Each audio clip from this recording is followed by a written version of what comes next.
It's Okay. hard to do that with iPads now. Because they're trying to beat or at least compete with Samsung. Yep. Samsung and Microsoft, their tablets do all of those things.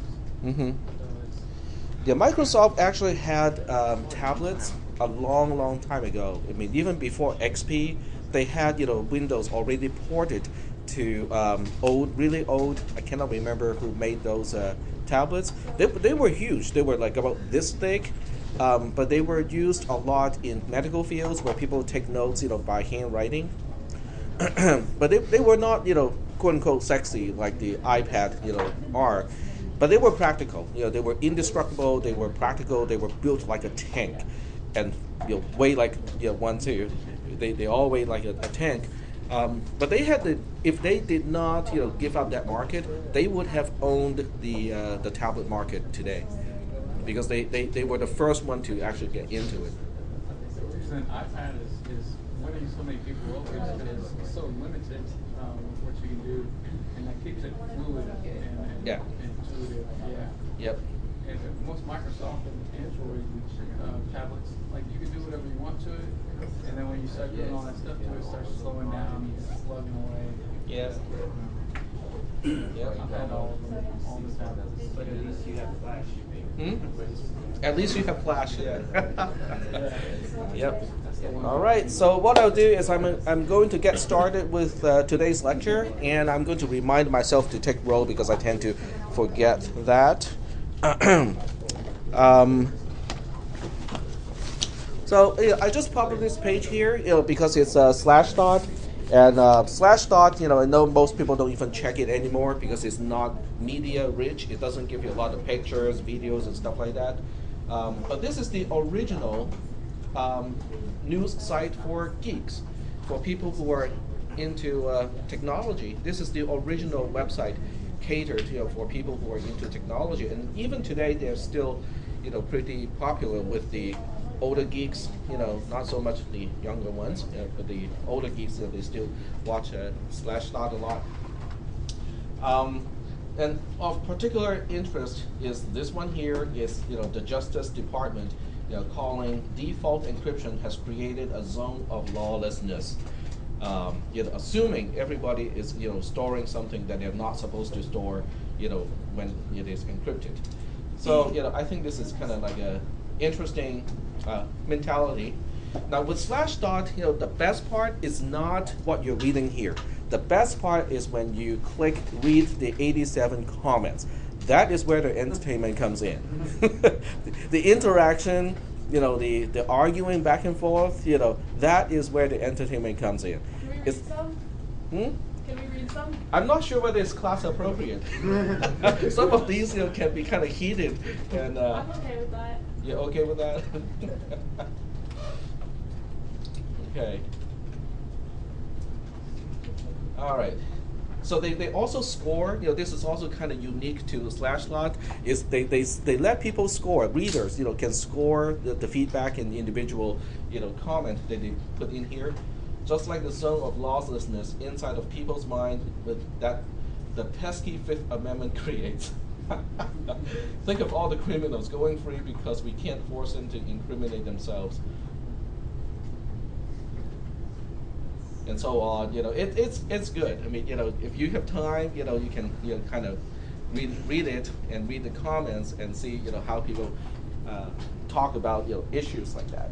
Most of the time, the discussions are pretty on topic, and they present like multiple views of the same thing, which is beneficial.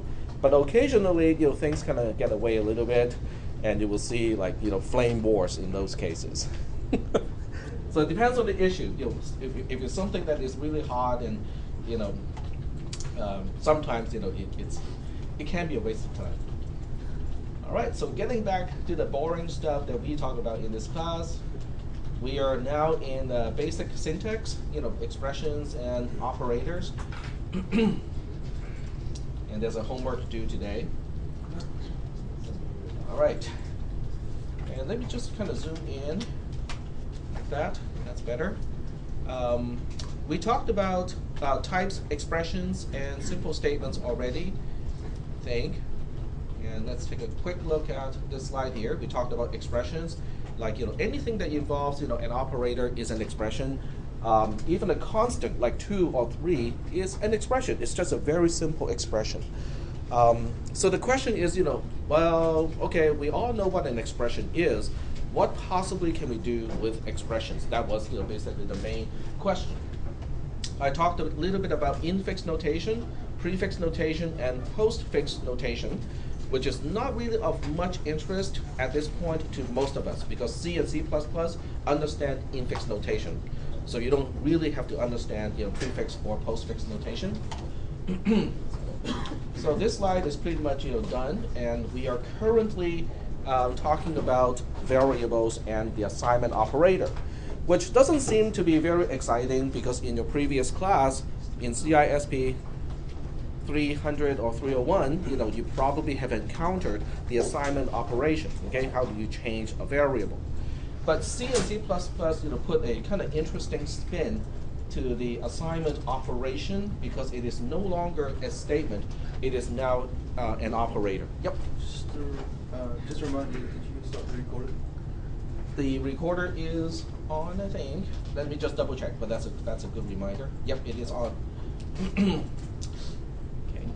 Okay, getting back to this one here. So this is how you declare a local variable. We talked about this already. The assignment operator is like this. We talked about that too. And we also talked about this one here. Okay, I think this is where we kind of ended. Is you can do something like this, but the way it works is not quite the same way as you think it works. Okay, because the way this works is, this expression is exactly the same thing as this expression here. In other words, assignment is just like any other operator. It returns a particular value, and that value turns out to be whatever the variable gets. Okay, that's the value of the expression itself. Which also means if you just kind of focus on one single expression using the assignment operator, it has two things to do. One thing that it does is it changes y to a value of 0. That's the first thing that it does. But the second thing that it does is it returns a value of 0. So this entire thing, the highlighted part, evaluates to 0. And that's why we can evaluate the entire thing, which is x gets 0, as a second operation, and that will also change the value of x to 0. Do we have any questions about this part? That assignment is not a statement by itself, it is just an operator by itself. No questions about that part? Okay. So assignment operator works like this, okay? The first thing it does is to evaluate the right-hand side of the assignment or the equal symbol. So that would be this 0 here for this particular assignment expression. It will update the left-hand side so that the variable is updated to the value on the right-hand side. So y is now updated. And then the third thing, which is what most other programming languages do not do, is to return the value of the right-hand side as the value of the assignment operator itself. Now that is usually not done with other programming languages. Most C and C++ based languages like PHP, Perl, they will also do the same thing. But other languages like Visual Basic does not have this feature. You cannot you cannot stack the assignment operator in a Visual Basic program, but you can in C and C++ and most languages that are based on C and C++. Are there any questions about this? Questions? All right. So, this is just a little test, do we know the value of x by the time we get to the return statement? Okay, well, let's check it, okay? Well, the comments, basically tell you the answer right away, but we'll go ahead and trace this line by line. After this particular statement, x has a value of 0. After this one, x will be incremented by 1, which means x has a value of 1.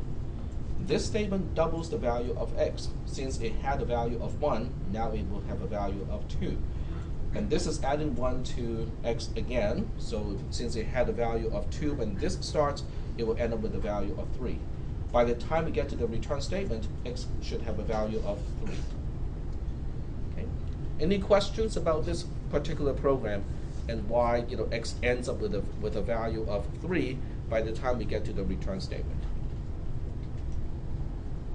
No questions about that? All right.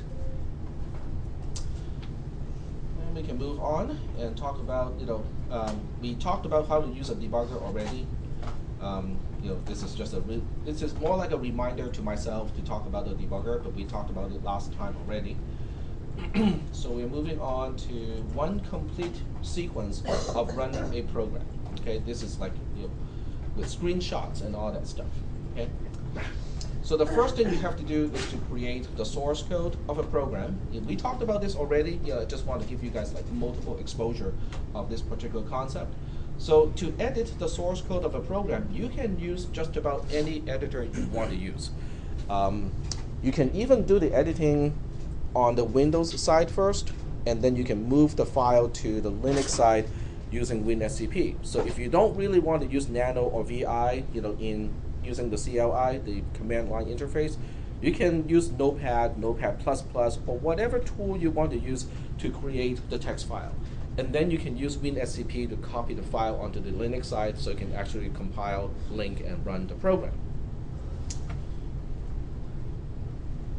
The next step is to compile the program. Okay, when you compile the program, it is the translation process.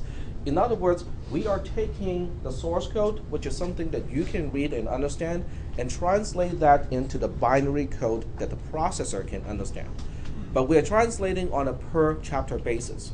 And that's why the output of compiling is not ready to run yet, because it will contain unresolved references so that we have to go through the linker, which is the next step. The linker is going to take these individual chapters that are translated, and it will resolve all the unresolved references. And sometimes the unresolved references need to refer to what we call a library. So certain subroutines are not something that you supply, that you define. They're contained in what we call a library. And the linker is smart enough to go to the library and say, oh, printf is not something that you are going to define, it is in the library, and it will pull out that code from the library and include it in the executable so that your program can use whatever subroutine that you refer to in the library, and the executable will contain all of that stuff. Once you link the object code files into the executable, you can just go ahead and run the executable. But the thing is about running the executable all by itself, which is, this is a typical command to run the executable, is if it doesn't work the way it's supposed to, it's really hard to figure out why it is not working the way it's supposed to. Okay? And that's why we use a debugger to help us identify problems of why the program is not working the way it's supposed to. And that's the introduction to GDB. And there are several commands here that I talked about, how to use these commands. And this is a sample screen of running GDB with all the commands and the output of the commands. So in case you want to be reminded, how to use GDB, this screenshot all by itself can be helpful already. You just have to identify which parts are the commands and which parts are the output of the commands. But for the most part, it's already described in text of this particular note here. So you can just go ahead and read that. And that's it. This is just a step-by-step, edit, compile, link, run, and debug a program. Are there any questions about the content of what I just went over? I went over it pretty quickly because it is a kind of recap of stuff that we have talked about already. This one just includes a lot of screenshots so that you can see the output of the commands and stuff like that. Any questions? Questions? All right. If there are no questions, we'll talk about the integer types of C++. Now this is a kind of long slide, okay, talking about something that doesn't seem to be very important, but it is important. So I'm just going to give you a preview of how long this particular slide is, because we'll spend some time here. All right. So the first thing is how are integers represented inside the computer. Okay. In this class, I briefly showed you a picture of vacuum tubes, transistors, and how transistors are connected to become what we call logic gates. And then from logic gates, we can build, all the components that we know in a computer. Okay. But the most important part is everything is quote unquote binary. A transistor is either on or off. Okay. The voltage of a trace on your motherboard is either high or low. And that's why zeros and ones are very important, because inside the computer, everything is represented by one of two states. It's either on or off, high or low voltage, and we interpret those physical quantities, we equate those to zeros and ones in terms of numbers. And that is why it is important to understand binary numbers. Okay, this is one binary number that is a 32-bit number. Okay, if you count, there should be 32 zeros and ones in this sequence. Now, with a 32-bit number, I can tell you already, you can only count from 0 up to about 4 billion. 4 billion is 4 with 9 zeros after that. That's a lot of digits, right? So that's why we don't really use binary numbers on a daily basis, because if you are to spell out your student ID in binary, it will take up a lot of digits. Your student ID has 7 digits, right? So with 7 digits, it will go up to 10 million. Well, assuming 0000000 is the first ID, then 9999999 will be the last ID. So there are 10 million combinations in between. With 10 million combinations, which is also known as 10 mega, how many bits do we need to represent up to that amount? I'll give you guys a quick trick to do this calculation. So we are looking at, in base 10, 10 million as a quantity. And I want to estimate, just roughly, how many bits I will need to represent a number up to 10 million. But that's actually pretty easy, because 1,000 in base 10 is approximately 1024 as a number. But 1024 is 2 to the power of 10. So this is approximately 2 to the power of 10. This is approximately 2 to the power of 10. And 10 is sort of a little more than 2 to the power of 3, but less than 2 to the power of 4. We'll take the cap, we'll take the ceiling of that. So we'll say 10 is less than 2 to the power of 4. So now we have just made a very rough estimate of how many bits we need to represent 0 all the way up to 10 million. And that is 4 plus 10 plus 10, which is 24 bits. So your student ID will require a string of 24 zeros and ones.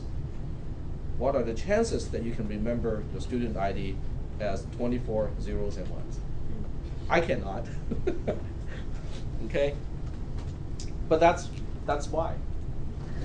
Are there any questions about the comparison of base 10 numbers as opposed to base 2 numbers? No questions? Okay. All right. We talked about base conversion already, so this is just a repetition of how to do base 10 to base 2 conversion, and it's just described in a slightly different way, but it's the same method basically. So the base conversion is all about comparison. So if we are to convert 46 into a base 2 number, then we'll use base 2 numbers, or powers of 2, I should say powers of 2, to compare to 46. 32 is less than or equal to 46, so we'll have 132, and that will give us a remainder of 14. Then we look at 14. 14 is greater than or equal to 8. We'll take 8, and that will give us a remainder of 6. 4 is less than or equal to 6. That will give us a remainder of 2. 2 is less than or equal to 2. That will take 2, and that will leave us with no remainder, and we are all done. So that means in this particular case, we have 132, 18, 14, and 12. And once you convert those into base 2 numbers, it ends up to be 1 0 1 1 1 2 1 0 1 1 1 0 as a base 2 number, and that's the base 2 representation of 46. Okay, this is a quicker version. Okay, this is a quicker and more terse version of what we talked about earlier about base conversion. Are there any questions about converting a number into base 2?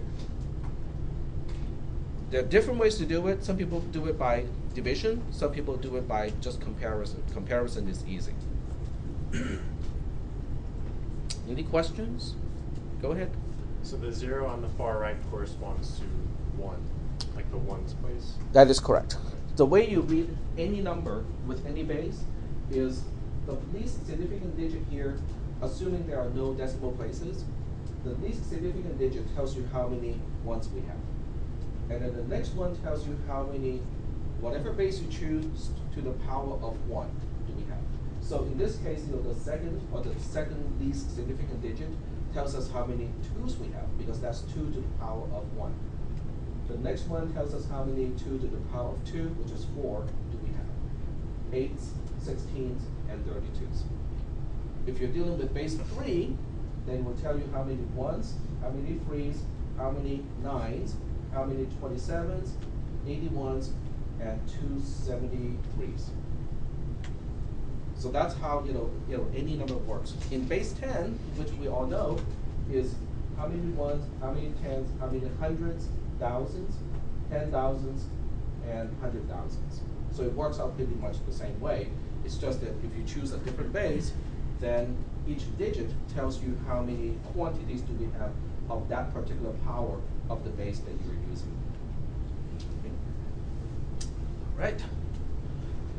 Now, what about base conversion from base 2 back to base 10? Well, I think I just spelled out how to do it, because when you read a base 2 number like this one here, you know that this has 1 1, 1 2, 0 4, 0 8, 116, 0 32, and 164.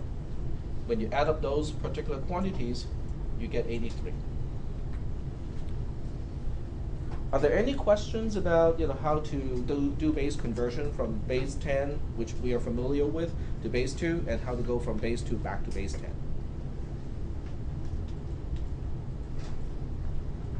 Any questions? All right. Well, let's try something. Okay, let's try to convert a particular student ID from base 10 to base 2. Okay, so we're going to take a 7-digit number and convert it all the way to a 24-bit base 2 number. Okay, this is going to take a while. So what I'll do is I'm going to cheat. Okay, I'm not going to use a calculator, but I'll use something even worse than that. I'm going to use a spreadsheet. How many people use a spreadsheet for stuff? Okay, for calculations, your chemistry lab or something like that. Okay, so how would you describe a spreadsheet program? What is it?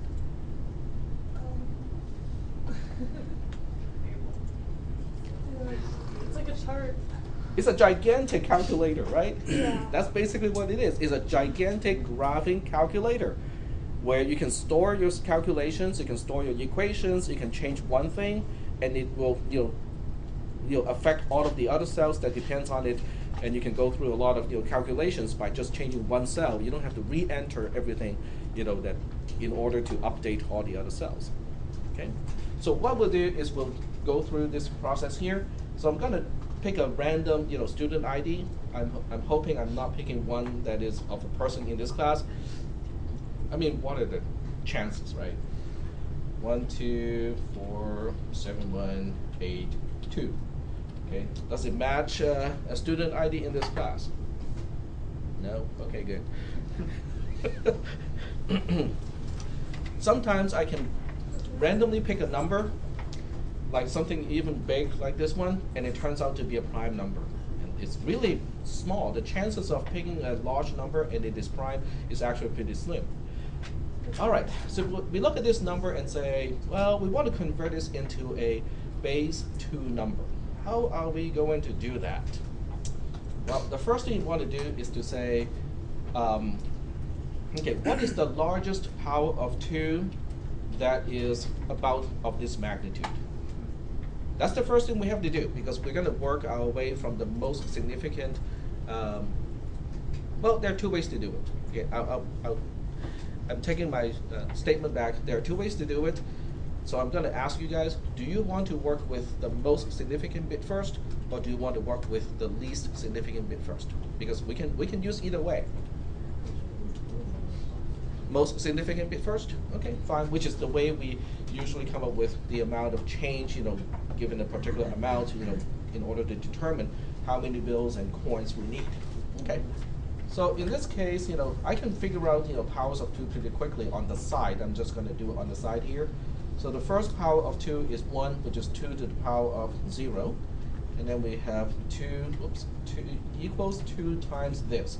Now this is why spreadsheets are powerful, because one cell's value can depend on the value of another cell. So in this case, this is cell F2. The value of cell F2 is twice the value of the value of F1.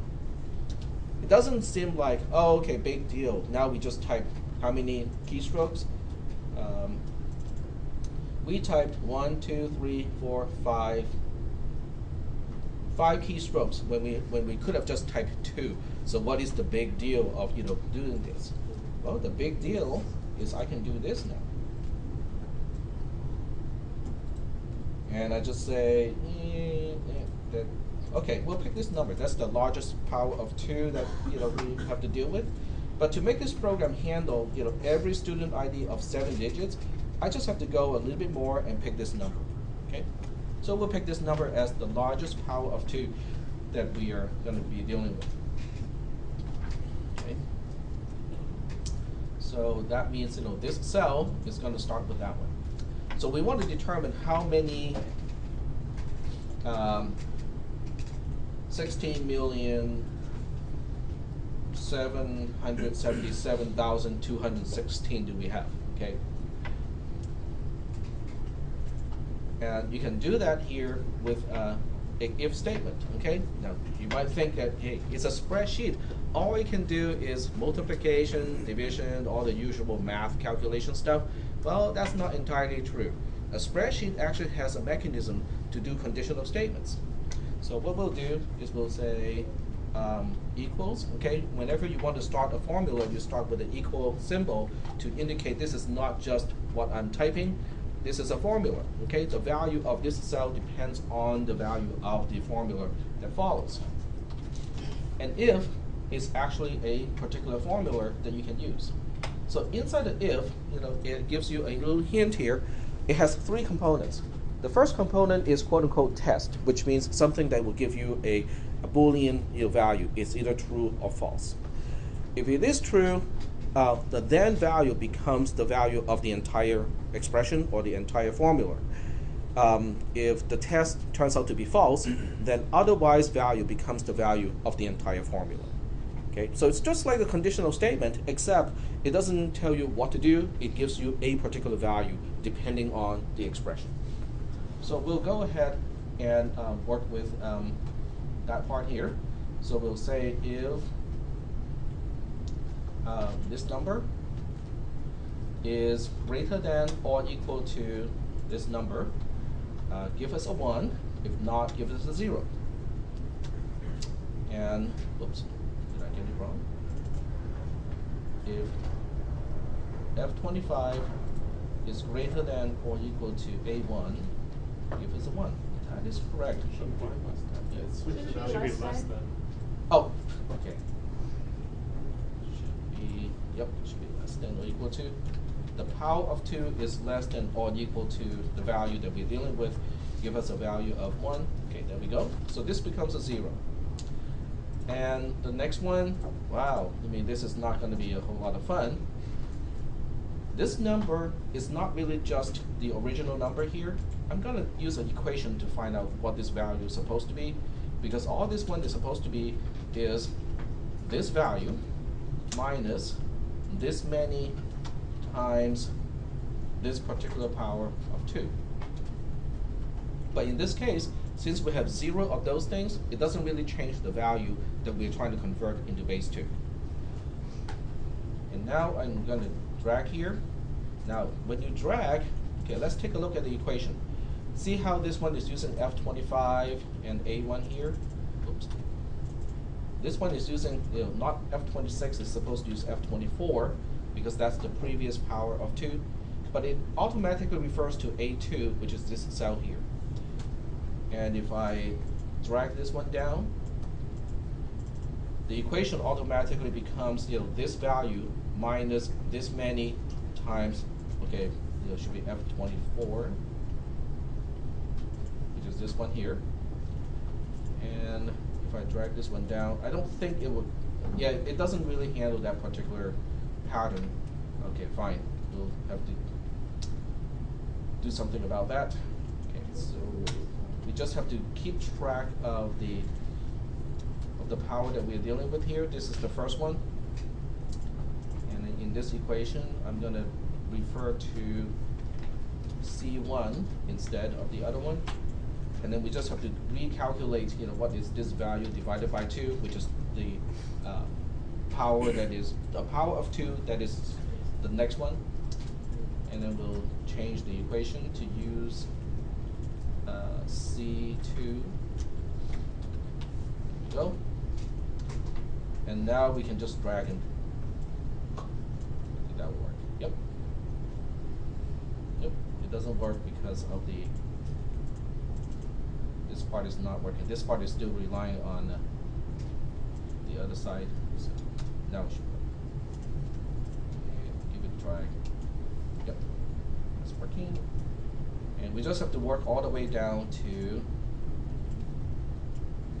1, and now we are all done. Okay. Yep, go ahead. So the first couple zeros, do you just take them out? Yes, because they're leading zeros. Okay, it has to start with 1. Say again? It has to start with a 1. Yeah, you can start with the 1. Okay, so that brings up the question, how do we read this binary number? We can tell there's a binary number here because when you look at column B, those are all zeros and ones. So the question is, how are we reading this binary number? Do we tilt our heads this way, or do we tilt our heads this way to read the number? Well, you have to think about, what is this 0 meaning? Okay, what is the meaning of this particular 0? It means the number has 777,216. Is that the most significant bit, or is it the least significant bit? That's the most significant bit, right? Because it's telling you, what is. It's basically 2 to the power of, what is that?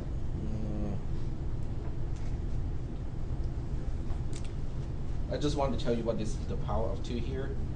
It's 2 to the power of 16. This is 2 to the power of 16. 14, sorry. 24? Isn't it 25? Yeah, I think it's 24 because we start with 0.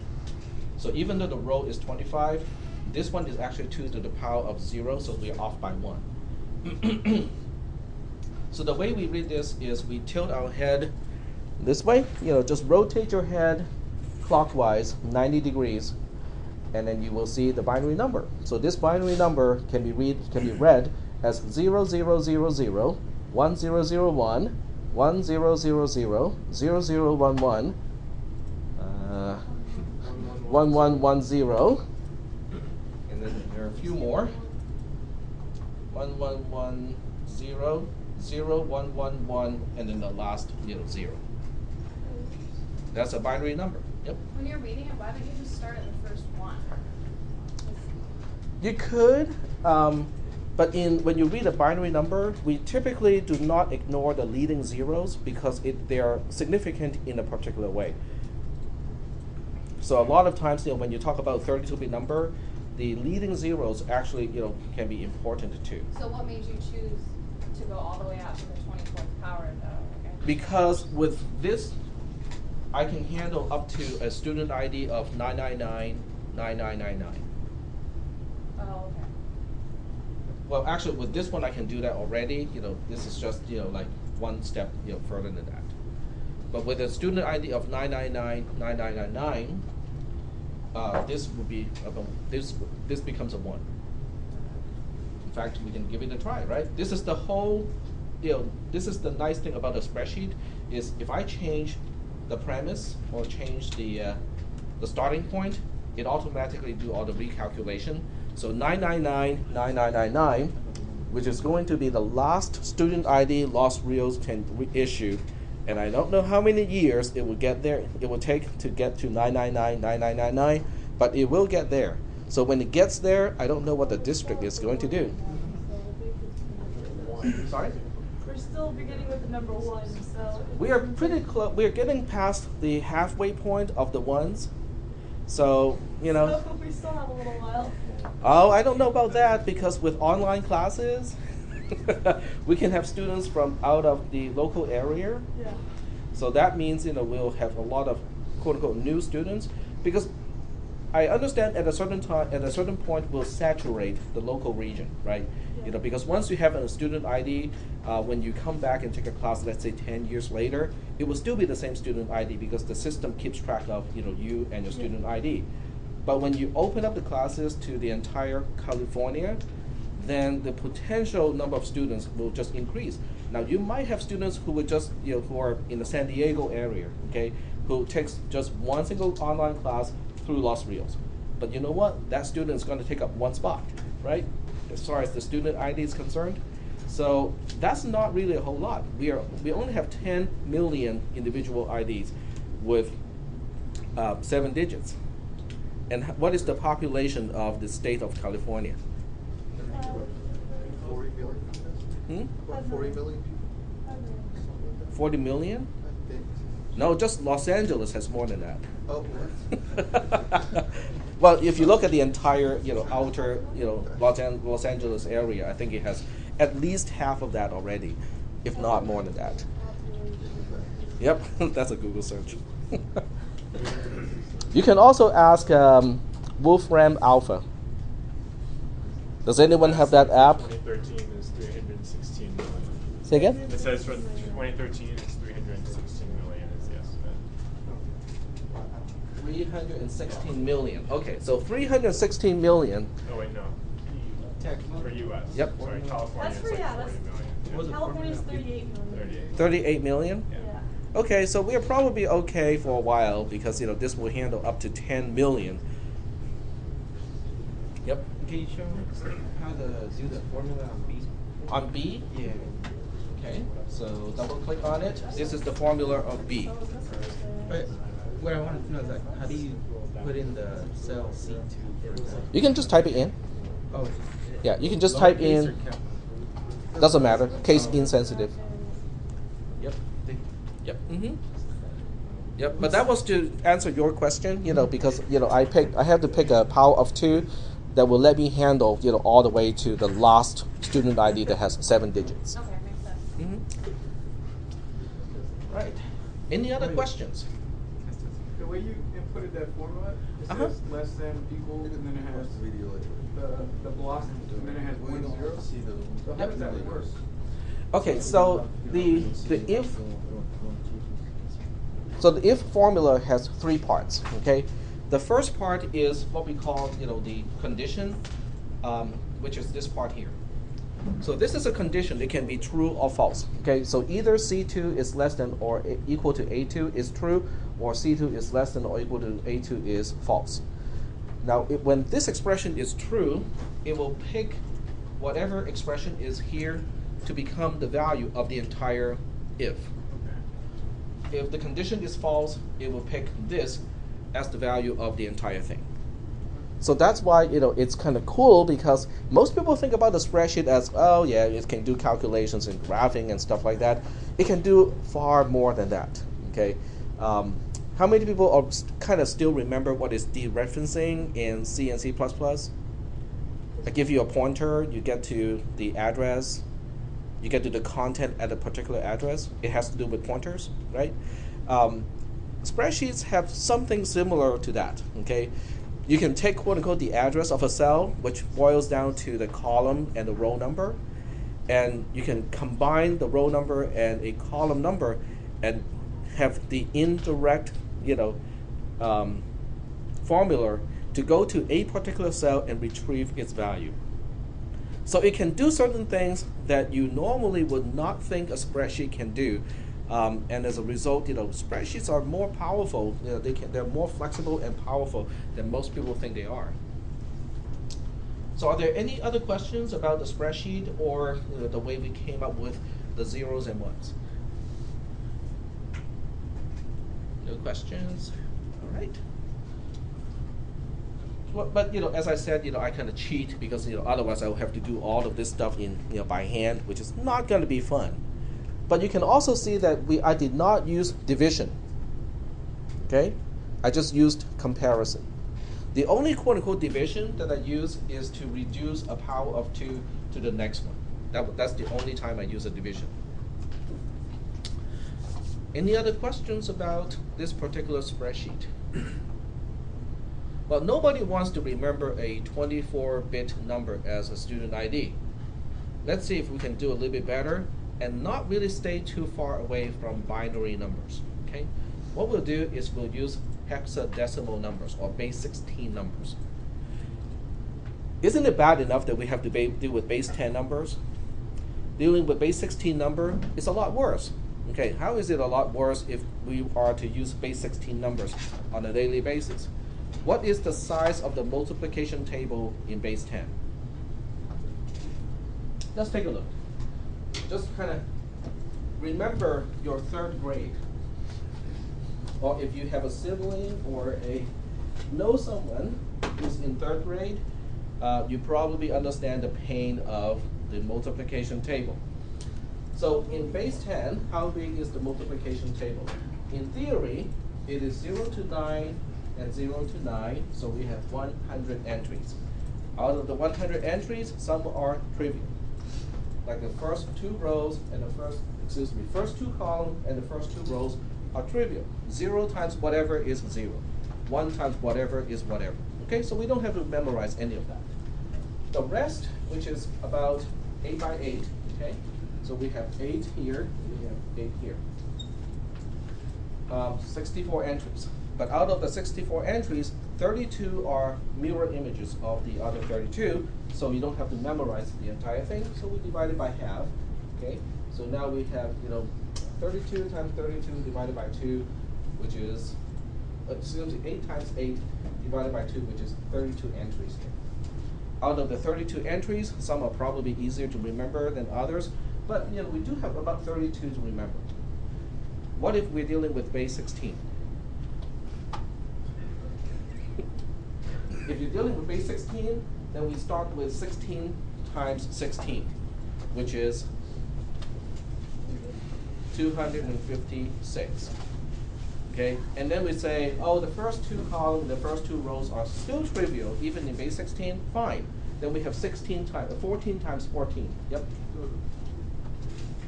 And then out of the 14 times 14, half are duplicates of the other half. So now we have 7 times 14. In other words, we still have what? What is 14 times 7?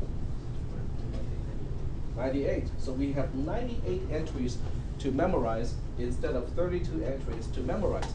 So that's not good.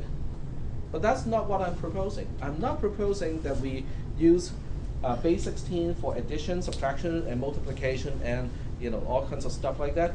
We're just going to use base 16 to represent a base 2 number so that we don't use a whole lot of digits. That's what I'm saying. Is that okay so far? Okay. So let's figure out what is the relationship between base 2 and base 16. In other words, if I give you a base 2 number, how do I convert it into a base 16 number?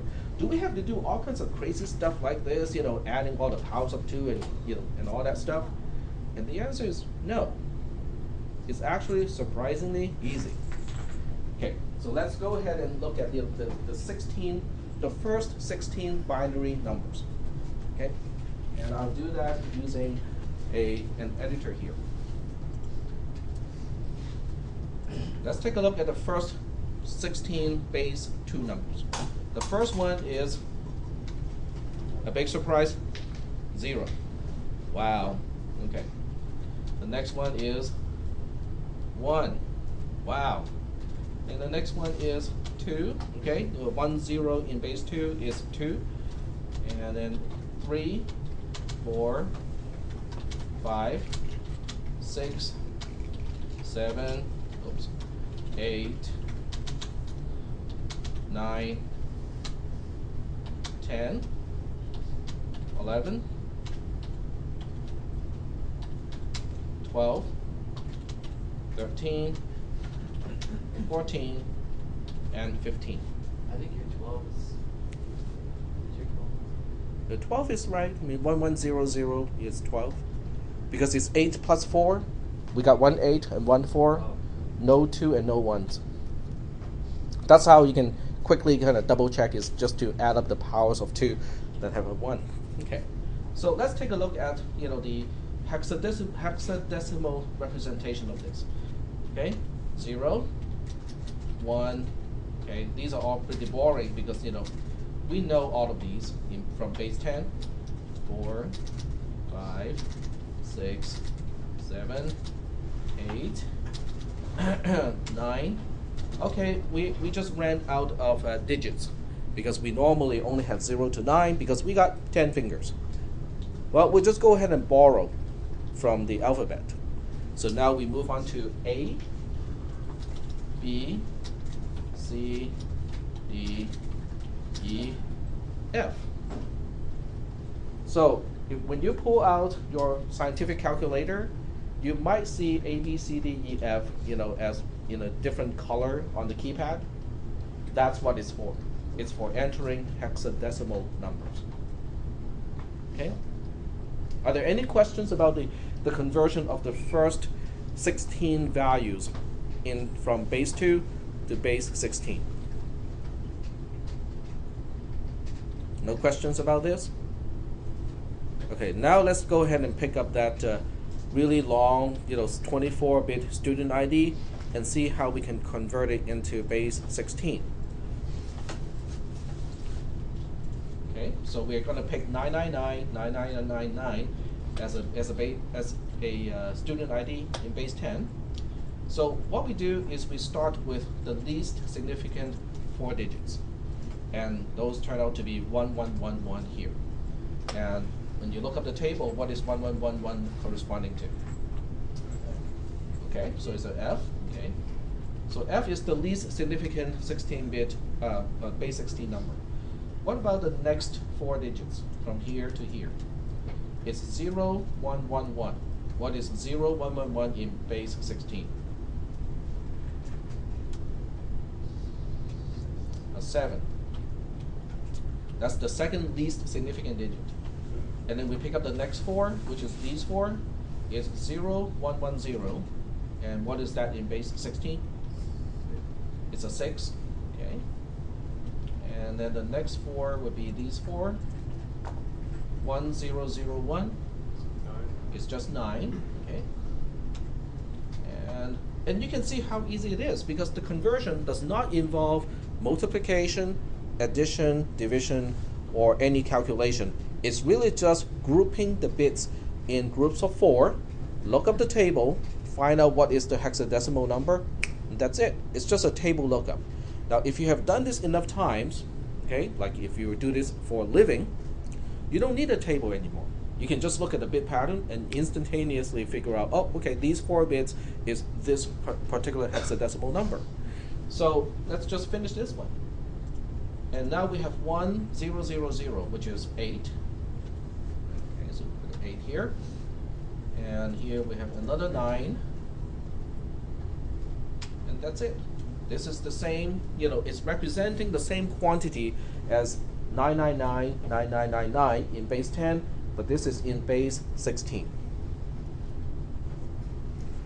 In other words, I think we should convert all student IDs to base 16 because now we are reducing from 7 digits down to 6 digits. And to convert from a base 16 number back into base 2 is just as easy. Look up a table.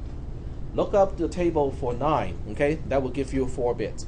Look up the table for 8, that will give you the next 4 bits, and so on. So the conversion between base 2 and base 16 is really easy. is not the same thing as it's not the same as between base 2 and base 10. Why do you think that is the case? These are both powers of 2. Yep, because 16 is a power of 2. And that is why, in programming, people use hexadecimal numbers a lot, because it's a very compact way to write binary numbers, and yet it is easy to convert back into binary if you need to.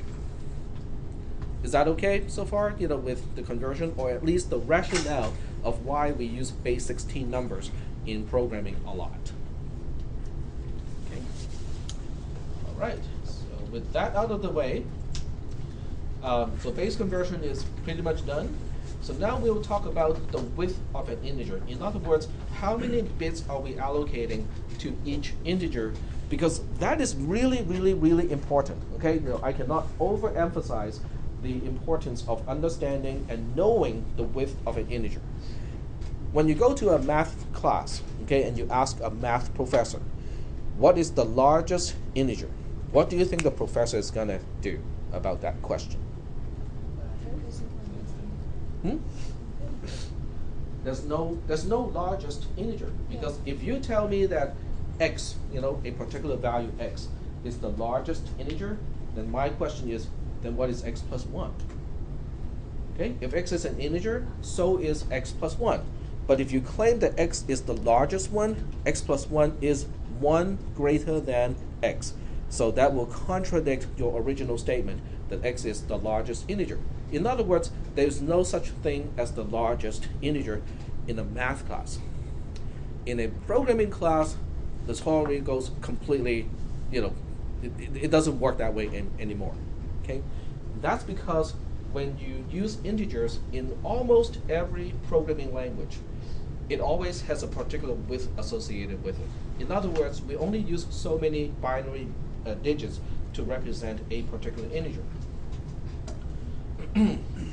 So basically, this is just what I said. You cannot have a largest integer in mathematics, but in practice, computers cannot have an infinite amount of memory, an infinite number of bits. So as a result, most programming languages will basically say, okay, we'll give you W. I'm just choosing W in this case as the number of bits that you use to represent a base 16 or a base 2 number. So the most negative value that you can represent is -2 to the power of W minus 1. So if W is 32, when you're dealing with 32-bit numbers, this is approximately 2 billion something, okay, -2 billion something. And then the largest positive value that you can represent using a 32-bit or W-bit integer is 2 to the power of -1, but then you have to subtract 1 from that particular power of 2. The subtract 1 is necessary because 0 takes a spot. Okay, so when you look at the number of negative values and the number of non-negative values, they turn out to be the same, because 0 is considered a non-negative number. So are there any questions about, with a here's the actual calculation. So when you're dealing with a 32-bit number, this is the least number. This is the smallest number you can represent, the most negative number you can represent, and this is the largest or highest positive number you can represent. Are we doing okay so far with this particular limitation? Now, it is a very important one, because when you are in CISP 300 or 301, okay, you probably do not work with this particular limitation. Okay, an integer is an integer, right?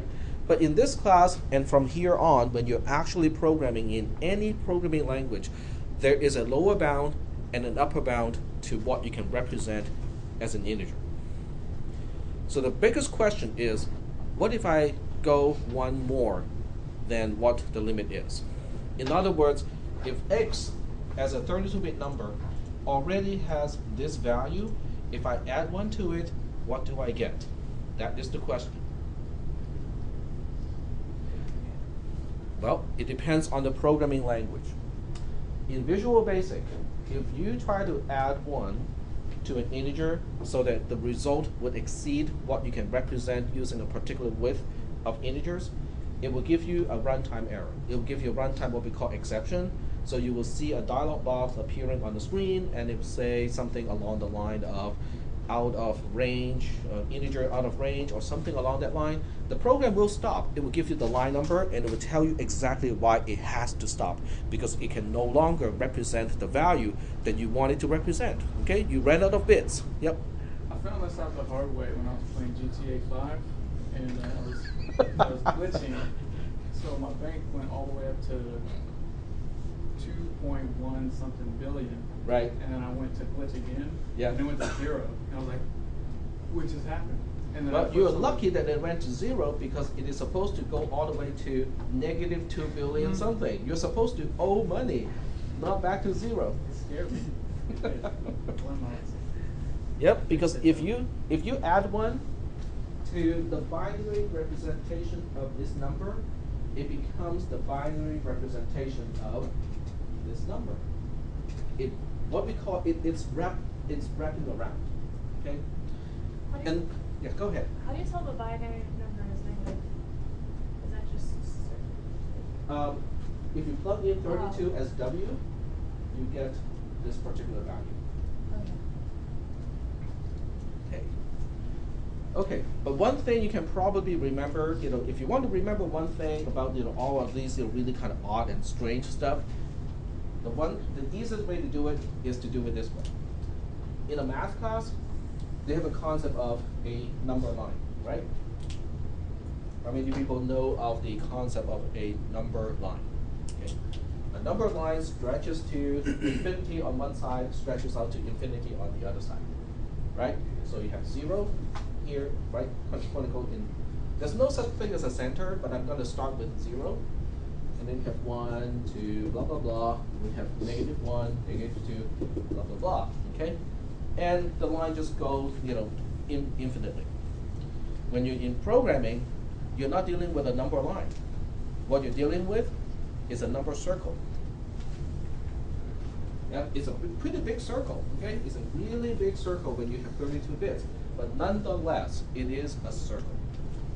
Now, what do I mean by it's a circle? Well, let's start with 0, okay? Then we have 1, we have 2, we have 3, and so on. On the other side, we have negative 1, negative 2, negative 3, and so on. But guess what? If one person starts on one side, the other person starts on the other side, and they walk at the same pace, what do? They eventually will meet, because this is a circle. It's not an infinite line.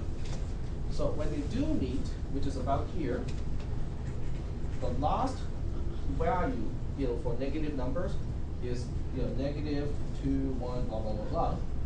And the largest positive value is 2, 1, blah, blah, blah, blah. So if the person who is already on the spot for the largest positive value and take one more step clockwise, it will end up in the spot of the most negative value, and vice versa. Is that making any sense? Because adding is walking in a clockwise fashion. Subtracting is walking in a counterclockwise fashion. And these values are basically fixed. So if you cross over this boundary, you will just turn the most positive, the largest possible value you can represent into the most negative value that you can represent. Are there any questions about this? No? No one believes me. People think that I'm cuckoo. Which may be true, but not in this case. Yep. So what do you have to do when you're working with numbers 3 or smaller than that? You have to move on to the next size, which are 64-bit numbers. So you cannot use a 32-bit number anymore. Like if you want to store the national deficit, you cannot use a 32-bit number because we are exceeding 2 billion, right? So you have to move on to 64-bit numbers, because with a 64-bit number, the highest, the most positive value you can represent is 2 to the power of 63 minus 1. Now that's a pretty big value. So you can still use 32-bit architecture, right, to do that? Or no? Yes. The compiler has the ability to implement 64-bit numbers, even though the underlying processor is still a 32-bit processor. So the architecture is not exactly dictating what type of width you can work with. You can always ask the compiler and say, I want a 64-bit number, even when you're dealing with an 8-bit processor. So it just has to work harder. Okay, it has to go through more instructions just to do one single addition, but nonetheless, it can still do it. So you just have to say that, I need a 64-bit number, and it will work with you to make it work. It will just be a little bit slower. Are there any? Yep, there's a question over there. Yep, go ahead. No? Oh, okay. All right. Okay, so let's test this, right? Because, if I say something in class that seems kind of like, well, that seems kind of odd to me, it doesn't seem like, that can be true, what you do is you write a simple program, okay?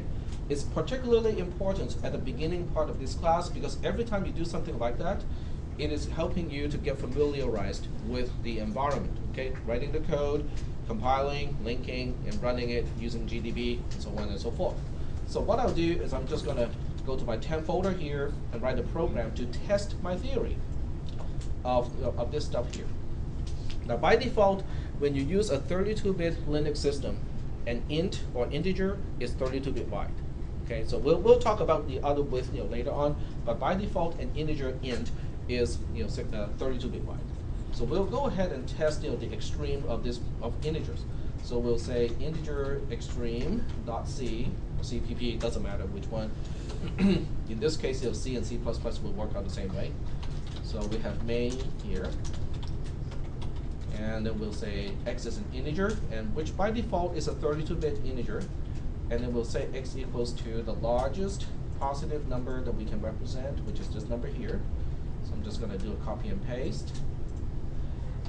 And then we'll say, oh, let's add 1 to x and find out what it does, okay? And that's the end of the program. This program does not have any printing, does not do any type of output. So the only way to check whether this program is working or not, or how it works, is to go through the debugger. Okay. So we say g++-g-c integer extreme.cpp, and we say g++-o integer extreme.o, because we have to link the program. This is the second step, linking the program. And now we can run the program. Now, if you just run the program all by itself, it's pointless, okay? Because there's no input or output. You cannot confirm one thing or another. But when we run it through GDB, it's a whole different story. So when you run it through GDB, I'm going to list the program and say break on line 5 first, okay? Run the program. Now it stops on line 5. It is just about to execute line 5, okay? It has not executed yet. So we can say, oh, tell me what is the value of x. X has an initial value of 0. And that's kind of just by coincidence, okay? Just by coincidence, x without any initialization has a value of 0. Don't count on it having a value of 0. Single step, which means we are now executing line 5. After we execute line 5, we can say print x again, and it has the value that it's supposed to have. Now, even now, you can play with it a little bit, okay?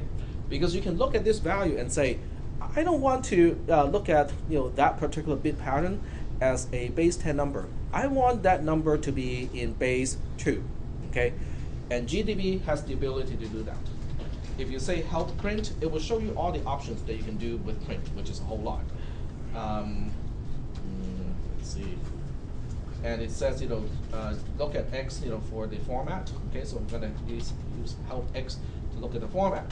So with x, you can use octal if you just specify an O, as the format. You can use hexadecimal. You can use decimal, unsigned decimal, or you can use binary. I'm going to try binary here. So in this case, I say print /t in binary x, and it is a whole bunch of. I think I got the calculation wrong. It's supposed to be all ones, so this is not going to work out. Okay. So this number is actually incorrect. I have to fix my notes. Let me see what I'm going to do here. I know what I want to do. I have a really good calculator here as a spreadsheet. I'm just going to do that calculation. So I want to find the power of 2 to 31 and minus 1. That is the number. Yeah, this is supposed to be a 6, and I wrote a 5 here. So I have to fix the program to get it to work. Or maybe not. Okay, so I made a mistake. I made a mistake. Instead of 6, I mistyped a 5. Okay, obviously I did not copy and paste when I prepared my notes. Now, how do we know this is off by 100 from the intended value? Look at the zeros, okay? Those are the missing ones, right? We're missing, okay, this is a 1, 2, this is a 4, so we're missing 8, 1, 4, 8, 16, 132, and 164. What is 64 plus 32? 96. What is 96 plus 4? 100. Okay? So it all works out. I mean, this is actually a pretty good error to have made, because it illustrates, when you look at things in base 2, you can also do the calculation, because they're all supposed to be 1s, and we're now missing the 100 in base 10. So instead of recompiling the program, what I'm going to do is I'm going to inject a value into x so that we can continue this program the way it's supposed to. So the way you do that is to say set var, set variable x, so that it becomes the value that we want it to be, which is 647. Okay, and now when we print x again, it is all working out fine. Okay. So without changing the program itself, I can inject values into the variables and then continue execution of this program. So I'm just saving myself a little bit of time here. But the most important part is not this instruction. The most important part is the next one. In other words, the most important part is, now that we think x has the largest possible value already, what's going to happen to it when we add 1 to it? That's the real question, right? So let's go ahead and single step line 6. So now line 6 is all done. And we're going to print x out without the /t. In other words, we're now printing x in base 10 as a signed number. It can be positive or negative. And sure enough, it is now the most negative value that you can represent. Okay? So the next question is, what does it look like in base 2 as a binary number? What do you think? It's going to be a 1 followed by 31 zeros. Now count the number of zeros. There should be 31 of them. I'm not going to count. I'm asking you guys to count. There should be 31 zeros. Is that okay? Now, if I just want to be double checking everything, what do you think should happen when I print it out as a hexadecimal number? In other words, now this is an easy conversion because a lot of this particular number has exactly the same pattern, which is 0, right? So the only digit that is a non-zero is the most significant digit. There are 32 bits here, okay? So there are 31 zeros plus 1 all the way over here. So we know that this is just 0. These 4 zeros will correspond to 0 in hexadecimal. The next 4 corresponds to 0 in hexadecimal, and so on. The only one digit that is a non-zero is the first one, right? And 1000, if you just focus on these 4 bits, what is the hexadecimal representation of 1000? It's just 8, right? So when I print x as a hexadecimal number, what should it print? 8 followed by 7 zeros. Okay, so this is a good way to double check to make sure that the way it is working the way it's supposed to. Now it prints it out with a 0x, and that's because 0x is a prefix of a basic 16 number in C and C++. So that you're not confusing it with a base 10 number of 80 million. Okay, so this is not 80 million because 80 million implies it's a base 10 number. This is 8 followed by 7 zeros as a hexadecimal number. Right. Any questions up to this point? Yep. I don't get why the smallest possible number is the one with a ton of zeros. That part is difficult to explain in this class, so I'm gonna not explain that. It has to do with the way we represent negative numbers when we only have zeros and ones. Okay, and if you just kind of think about it, it's kind of tricky, right? Because the normal way we represent negative numbers is easy. We just put a minus symbol to imply that this is a negative number, and then whatever follows is the quantity or how far we are into the negative side, right? That's how we usually write negative values. -5, -5. But when you only have zeros and ones, it kind of gets a little bit difficult to say, so how do we indicate something is negative when we only have zeros and ones? Yep. Did you, on this one, because it's negative, did you go from the most significant to the least significant digit? That's why the 8 was in front of this one? It is always like that. The left-hand side is always the most significant, and then the right-hand side is always the least significant. It's the same way that we read base 10 numbers.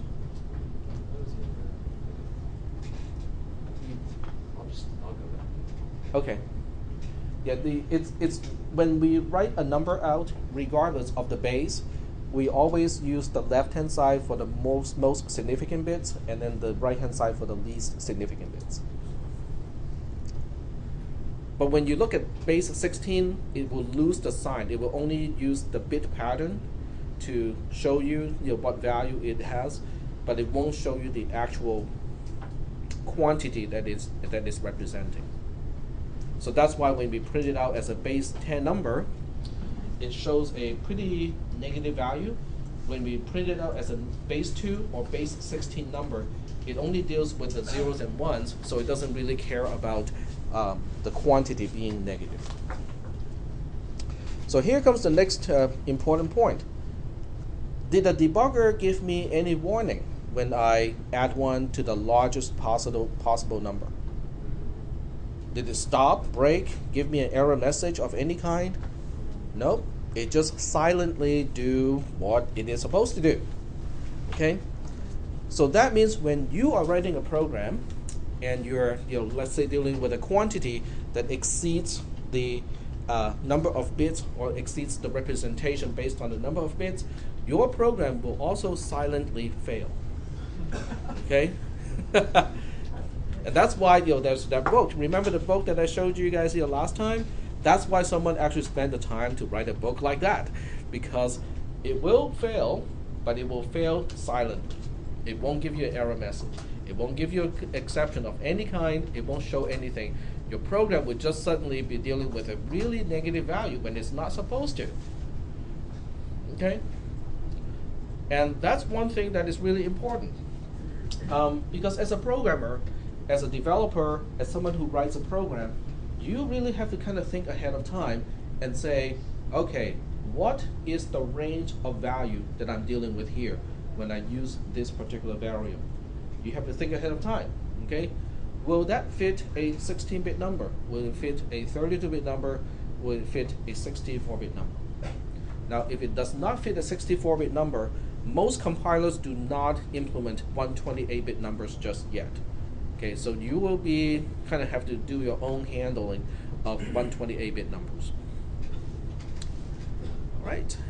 Any questions up to this point? Because what we're dealing with here is the representation of integers when you're dealing with programming. And this part is not specific to C and C++. It will do the same thing in Perl. It will do the same thing in PHP. It will do the same thing in Python. Now, Python is important because Python is a pretty useful general purpose programming language. But it's also used as a scripting language in a lot of different applications. If you're in GIS, geographical information systems, Python is used as a scripting language. If you use almost any type of computer application-based package of anything that is programmable, it probably has a Python engine so that you can use custom code to do certain things. So that's why you really have to understand this part because it's universal. Unless you're dealing with Visual Basic or anything that's derived from Visual Basic, it's not going to give you an error message. There won't be any warning whatsoever. All right. Any questions up to this point? Nope. Okay. So let's move on. All right. C++ integers. So specific to C and C++. How big is an integer? Well, unfortunately, there's no standard. Okay, so when you say int, it depends on the architecture that you're working with. When you say int with a 32-bit architecture, an int is 32-bit. If you're working with a 64-bit architecture, like if you have a 64-bit Linux installed with G++, when you say int, it becomes a 64-bit integer. If you have a 16-bit architecture installed, then int is 16-bit.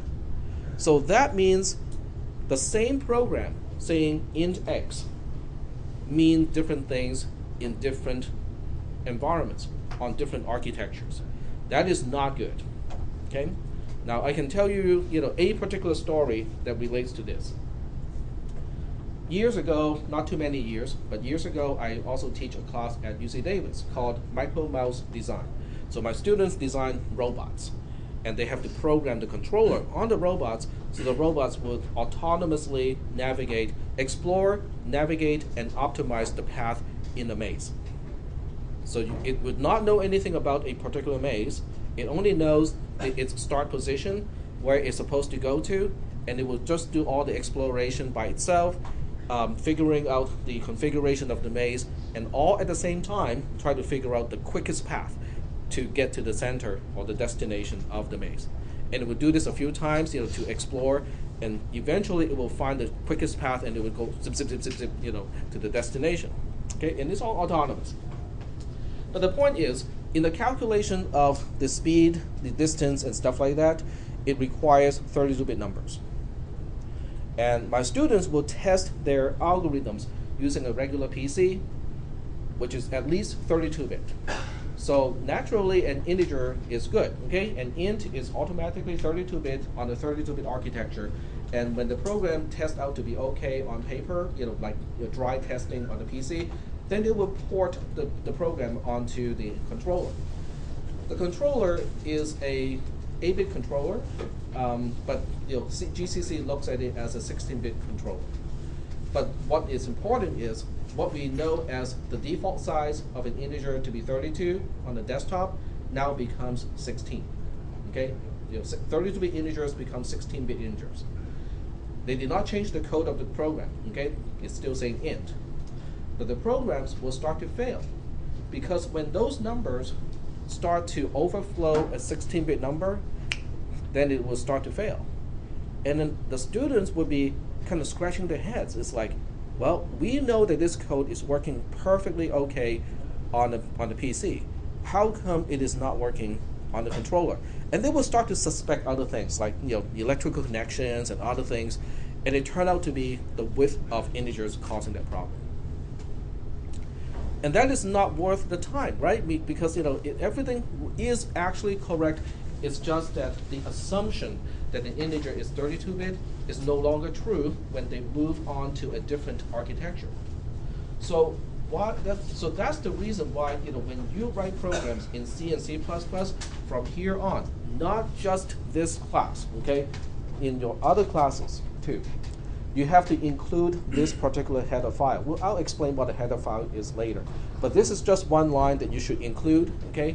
And what it does is it brings in the definition of these particular type names, okay?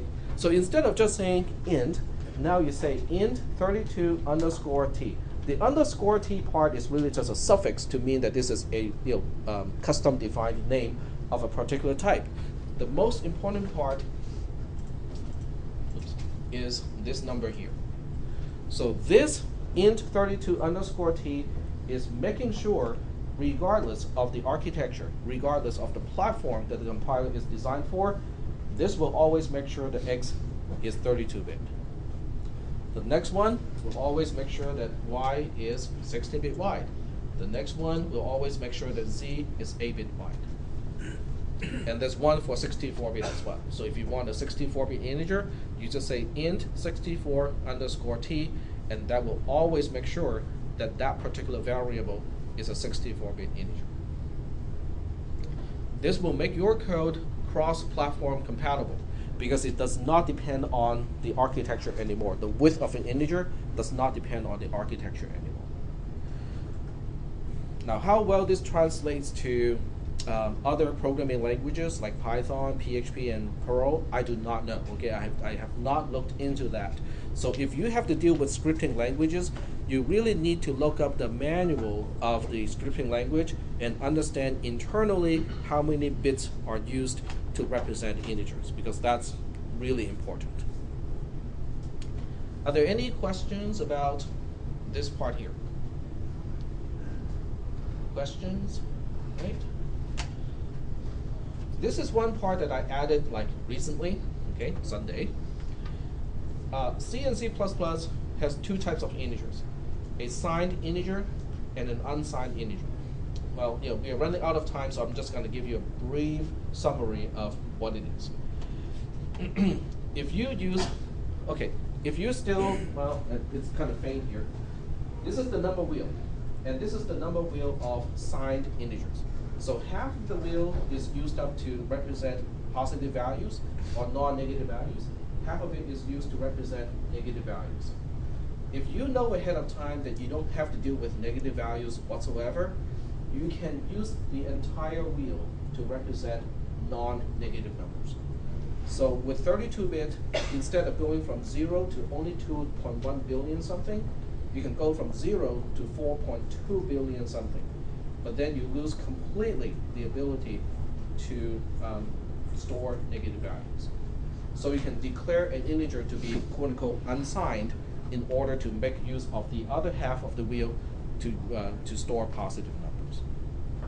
But it's a trade-off. It's kind of tricky, because if you don't know ahead of time whether you'll be dealing with negative numbers or not, you better stick with signed numbers that can represent negative values. So are there any questions? Any questions? All right. I don't have anything particularly scheduled for today's lab because we're not quite at the point where we can write meaningful programs just yet, because I haven't really gotten to the other expressions. There's one homework that is due on Thursday, okay, so you can definitely spend the lab time to finish that one. But otherwise, there are no scheduled demonstration at this point. That's right, I forgot about the row sheet again. It's a little bit too late for that. I don't want to kind of stall people getting out of the class, so I'll do it next time. Not a big problem. Yeah, that's the assumption. Everybody is here. There's no lab today, pretty much. No structured lab activity. Oh. Isn't that assignment due today, not tomorrow? There's one due today and one due tomorrow. Yeah, one is due today and one is due What's due tomorrow? not tomorrow, Thursday, right? Sorry, Thursday. Thursday. Next Thursday. Is that the world one? Not Okay, the world? okay. This is how you find out what is due. You go to upcoming events, and it shows you lab activities. Setting up a Linux environment is due today. Like an hour. It's due Monday, huh?